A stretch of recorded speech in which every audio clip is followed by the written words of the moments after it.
Many people are getting really excited for Epic Universe and anticipating when it's going to open and when you can finally go to that park. But one question that has been looming and something that I've been asking for a while is how does Disney plan to compete with Epic Universe? Now, there's been lots of theories. We do have D23 coming up in August, and we anticipate them making a lot of announcements given they've been teasing that. And Bob Iger himself has essentially alluded to the fact that Disney doesn't need to answer for this because they feel that Universal is still answering to them. But I think there's still a lot of people that anticipate Disney having some big announcements and how they may try and counter Epic Universe. And I've had my theories of what they should announce and could announce, and the fact that whatever they do announce, we probably won't see for at least 3 to 5 years. But I came across an interesting article from Disney Tourist Blog, and an article written by Tom Bricker, and it says, how will Disney World compete with Universal's Epic Universe in 2025? So I figure we'll go through this article, see what it has to say, and give some thoughts on it. So hi, I'm Jared with Capture the Magic, and we'll get right into this article here. So again, this article, it says, how will Disney World compete with Universal's Epic Universe in 2025? It says, Epic Universe is the theme park opening in 2025 at Universal Orlando. It looks amazing and is sure to be hugely popular thanks to lands based on Nintendo, Harry Potter, How to Train Your Dragon, and Monsters. Unsurprisingly, this has caused many fans to wonder how Walt Disney World will compete with the new third gate. This post attempts to answer the titular question with realistic possibilities as to what Disney World will do. So it says, let's start with what Walt Disney World will not do. Many fans want an equivalent answer to Epic Universe, and the only thing that can really compete with a new theme park is a new theme park. That absolutely will not happen. Certainly not in 2025, and almost certainly not by 2035. Now, I completely agree with this, and I've been saying this for the longest time that Disney, people that want another park, I don't think they really do, because if they complain about ticket prices at Disney World now, once they add another park, they're really not going to like the ticket prices there. But if you look at the Disney parks, Magic Kingdom is probably the most complete park there, but all the other parks need more things added to them. Epcot just went through its overhaul, but at least there's lots of things to do there to eat up crowds with the World Showcase, festivals going on, and things like that. Hollywood Studios and Animal Kingdom for sure need more things for people to do. So I think they have plenty of room in their existing parks to fill them out to help handle capacity or entice people to come. But I also don't think they want to spend the money right now that is necessary to build another park. It says, on a smaller scale, we can also rule out new lands or rides. That ship has sailed and there isn't enough time. The only thing even officially announced on that front is Tropical Americas at Animal Kingdom, which is a mix of reimaginings and expansion. In all likelihood, Tropical Americas is the next major project on the horizon outside of ride reimaginings, and it'll start in late 2024 and be done in 2026 or 2027. We'll see. I would probably say we're looking at 2027 or 2028 or longer, given Disney's kind of timelines on construction, but either way, it won't be for years. Officially, Disney won't have any official answer to Epic Universe. CEO Bob Iger claims that Epic Universe is actually Universal's answer to Disney, playing catch up on a decade of nonstop development at Walt Disney World, and that the company doesn't have anxiety about Universal's third park. That's posturing. Completely agree. Disney won't acknowledge the project as a threat or Universal as a bona fide competitor.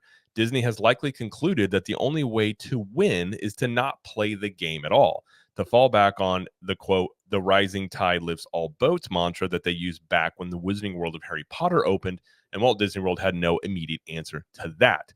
He goes on to say, honestly, sitting out this round of the theme park wars and conceding the spotlight for 2025 might be the best hand that Disney can play. Disney fans don't want to hear this, but nothing Disney can do will top Epic Universe or steal Universal's thunder, so why even try going for that? I agree, but I don't think it's just 2025. I've been saying for a while, no matter what Disney announces at D23, we're not going to see, short of some little thing they put up here, a show or some quick little retheme, but actual new things coming to the parks, you're not going to see it for the better part of at least 3 to 5 years. So in my eyes, it's not only conceding 2025, I think you're conceding 2025, 26, 27, and maybe even 2028 to Epic Universe in terms of the spotlight. We've also talked over on the podcast and on this channel before about Iger's comments about, Universal playing catch up to them.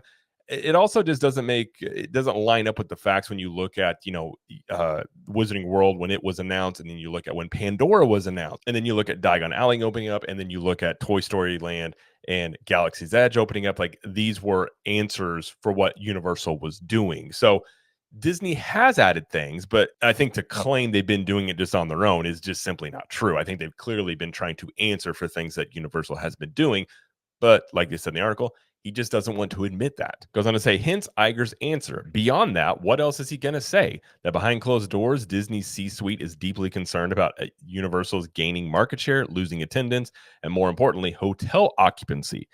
That the company sat on its hands for far too long due to streaming and other issues, and is too late for an adequate response. He says, I'm sure that would play really well with Wall Street, as a lot of sarcasm there. I appreciate that. Of course, Iger is not going to be honest, so don't be naive. Yes, I think Disney. I think they're very nervous internally. They have to be, and if they're not, it's almost criminal if they would not be recognizing the threat that has been Universal for a while. It's not like Universal has come out of nowhere. They've been doing things to eat into market share for a while, especially if you look at post COVID. And currently, if you look at the top 5 theme parks in the world, take a look on this page here. The Magic Kingdom is the number 1 in the world, but number 5 is Islands of Adventure, and no other Disney World park is in that top 5.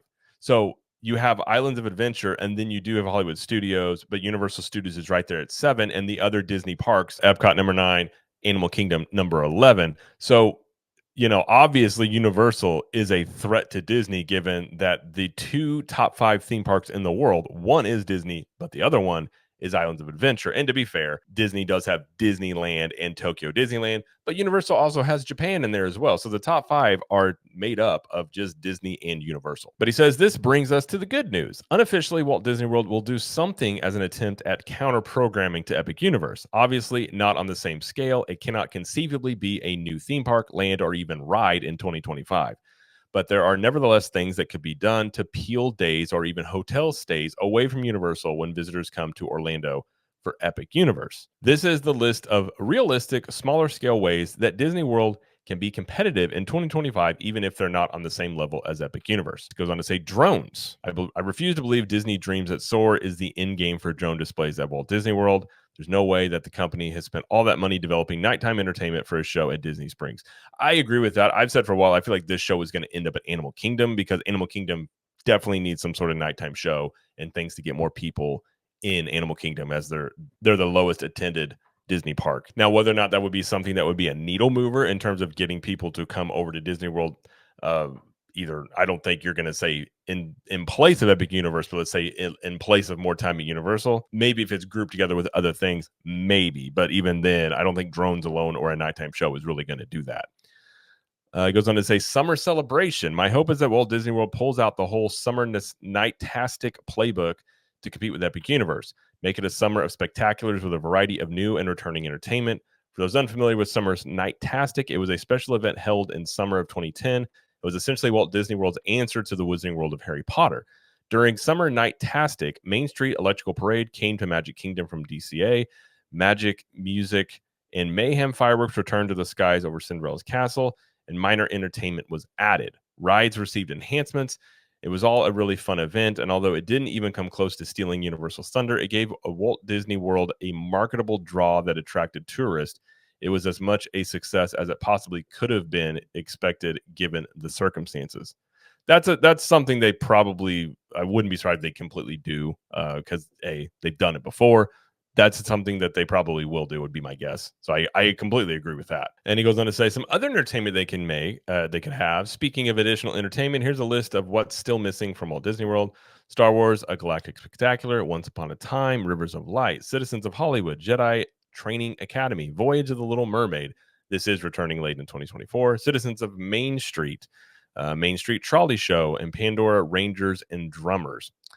He says at least half of that stuff is never coming back, probably more, but bringing back some of it could help round out the marketing for 2025, or Walt Disney World could introduce new projection shows, cavalcades, character appearances, etc. I've said for a while that all the theme parks, but Disney used to do more of it, that missing the street atmosphere, having characters in the parks roaming around, especially the citizens of Main Street is something that's cool, but like citizens of Hollywood over at Hollywood Studios, those are fun things that added a lot of atmosphere to the parks.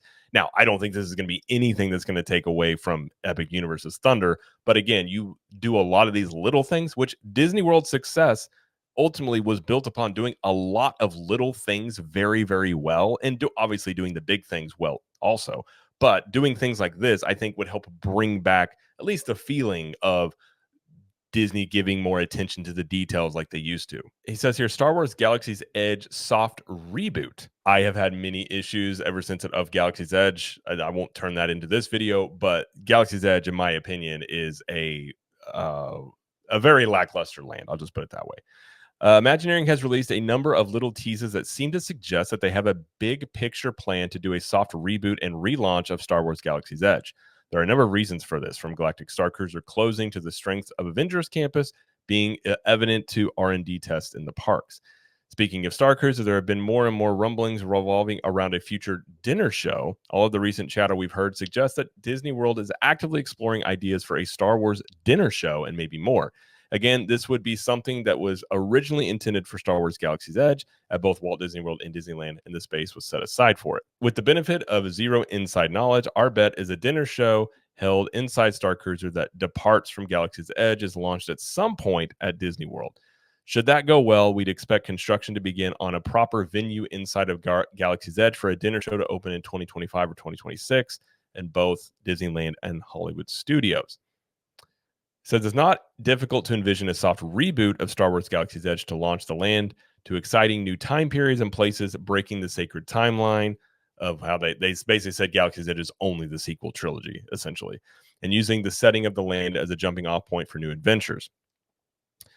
A soft reboot of Galaxy's Edge would be the opportunity to introduce beloved characters, use the catwalks in the land for mini shows, and make the land more lived in thanks to droids additional performers. All of this would breathe life into the land and offer renewed marketing potential. It says, heck, they could even take things a step further and give Star Wars Land a new subtle replacing Galaxy's Edge. I completely agree with this. Now, I have, again, Galaxy's Edge, I think the biggest mistake they made was just making it on the sequel trilogy. And I'm not going to turn into this, but I have my beefs with the sequel trilogy.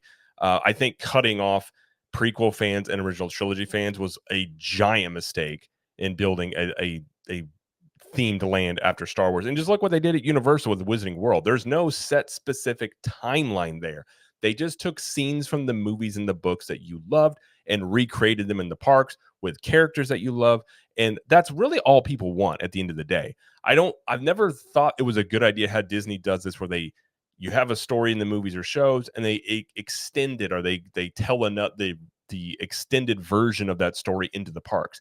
I think at the end of the day, what most people want is just to see the things that they know and love from the movies, see the characters, and just be able to be a part of the things that they have enjoyed. I mean, it is a crime, the fact that you have Galaxy's Edge and you don't have Darth Vader in there. You don't have Han Solo, Luke Skywalker, Princess Leia. Like, you have all these characters that are iconic characters that have been around for decades that people love, and you can't see them in Galaxy's Edge. If you want to see Darth Vader, you have to go to the launch bay that is outside of Galaxy's Edge. It's in a little animation kid courtyard area.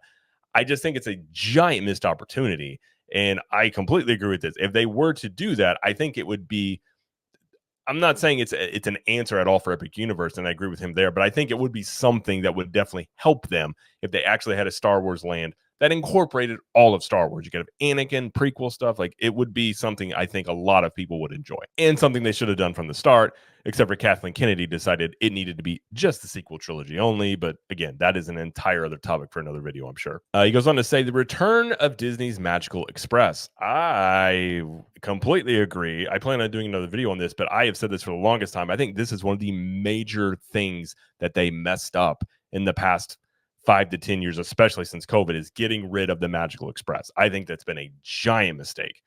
He goes, this is a long shot, and I don't want to give false sense of hope. It's unlikely that Disney's Magical Express is ever coming back. However, if there was a time to bring back the airport transportation that gave Walt Disney World a quasi-captive audience and helped increase occupancy, It's when the competitor across town is opening a new theme park and has a glut of hotel inventory awaiting the occasion. He says, since the decision to end Disney's Magical Express was made, we've been saying it makes no sense, even from a business perspective, that there must be more to the story. This is because, unlike other on site guest perks, the quote free service was incredibly valuable to Walt Disney World. It made tourists a captive audience who are less likely to go and spend money elsewhere. Agreed. I think it's a way to keep people in the property, and it was a nice perk of people would come on. The minute you landed in MCO, it's almost like your vacation began. And I think it was a giant mistake to get rid of it.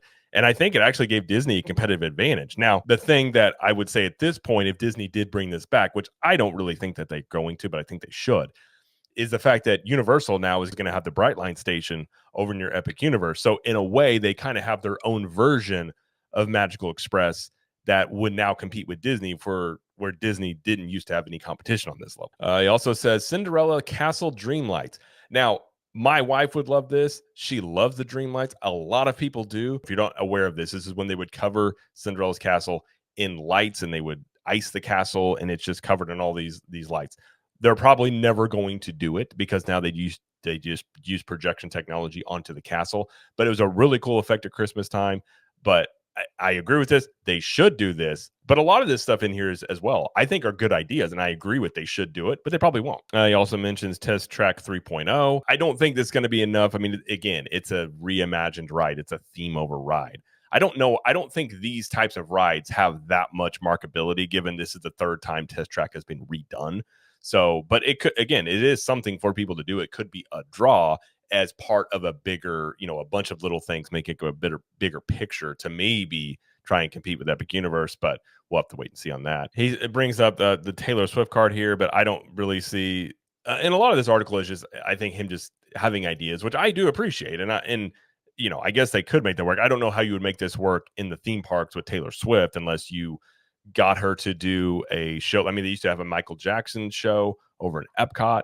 If you were able to get her to do something like that, I think that would probably be a pretty big draw for the Swifties out there. Aerosmith is part of Rock and Roller Coaster, but I would be pretty surprised if they made Taylor Swift a part of a ride, but I suppose that is always a possibility. And that actually would be something that would probably be a pretty big deal, but they'd have to pay out the nose for that, I'm sure. He goes on to say a nighttime parade, which that is rumored to be coming to the parks. That is something that's been rumored to be talked about at D23. I agree. The parks have needed a nighttime parade. So that is something that, they have them for the special occasions like the Halloween parties, the Christmas parties, but for just a nightly basis, they haven't done it for a very long time. So I think that's definitely something that they could use and would probably help. I think in this situation, it would be something that, again, that would be part of a bigger picture that could help with, having a quote unquote answer to Epic Universe on some level. And he goes on to say how upcoming D23 event, that there will be some announcements and things like that, where I agree. I think D23, I mean, they have to have big announcements. They've been teasing big announcements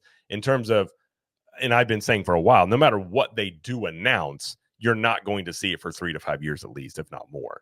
So I think, and now too with the Disney audience, we look over at Communicore Hall and the things that were announced for Epcot, that a lot of it was scrapped or at the very least cut way back. So I think no matter what Disney announces, a lot of people are going to look at it with just a raised eyebrow, thinking, we'll see. Like, let's see if you actually do this, because now they have a habit of doing this, and it's very evident to anybody that's paying attention that they kind of have this habit of presenting all these things to wow you and then under delivering. I kind of like what Universal does, where Universal made the announcement for Epic Universe, a little bit of concept art, and then they kind of just go radio silent. And outside of the BioReconstruct taking the construction pictures, there's really not much that Universal comes out and says. You can find things through permit filings and trademark things like that. But outside of the videos they've been doing this year to build up for the opening of Epic Universe, they don't have these giant Apple-like events where they announce all these things they're going to do.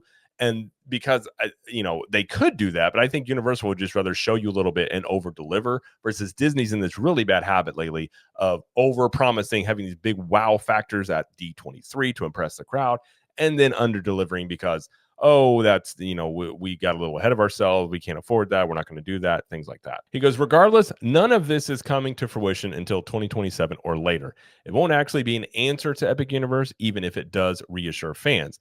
My additional hope and expectation is that the 2024 D23 Expo is well rounded with near term singles and doubles, in addition to swinging for the fences with the new rides and lands, but still no new parks in the long term. I am optimistic that real we will get really for real news and a lot of it, and not just blue sky bluster. But I'm also prepared to be wrong. They simply cannot have another event where they do blue sky. They just can't. I mean, I suppose they can. I would say they definitely should not, because it has not gone well for them the last few times they've done this, and it's just a really bad look, especially when you have Epic Universe and what Universal's doing. And yeah, he just finishes up the article here by saying, we'll have to wait and see a D23. Now, obviously, Disney Tourist Blog is a Disney based media outlet, but I feel like this is a very fair article that does recognize, that the fact that like Disney really can't have an answer for Epic Universe. And I think that's very evident. I mean, they had a chance at having some sort of answer for this years ago. But and he mentioned the article, they got so focused, and the entire company did, on Disney Plus and the streaming stuff. And it's really sidetracked their focus as a company, because the parks are still the biggest moneymaker of all of the Disney Corporation. They spent a lot of money acquiring Fox. They spent a lot of money acquiring Hulu.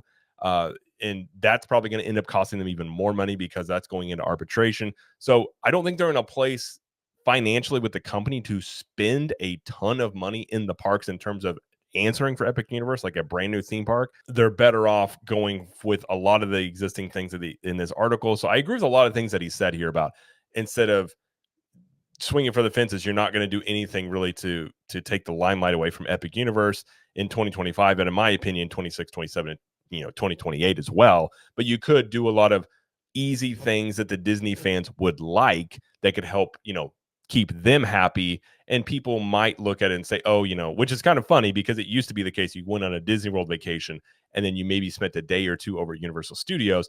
Disney may be looking at the reverse scenario, where people are coming to Universal for Epic Universe, and Disney's trying to convince them to, oh, well, at least come over here for a day or two and come check out what we've got going on too.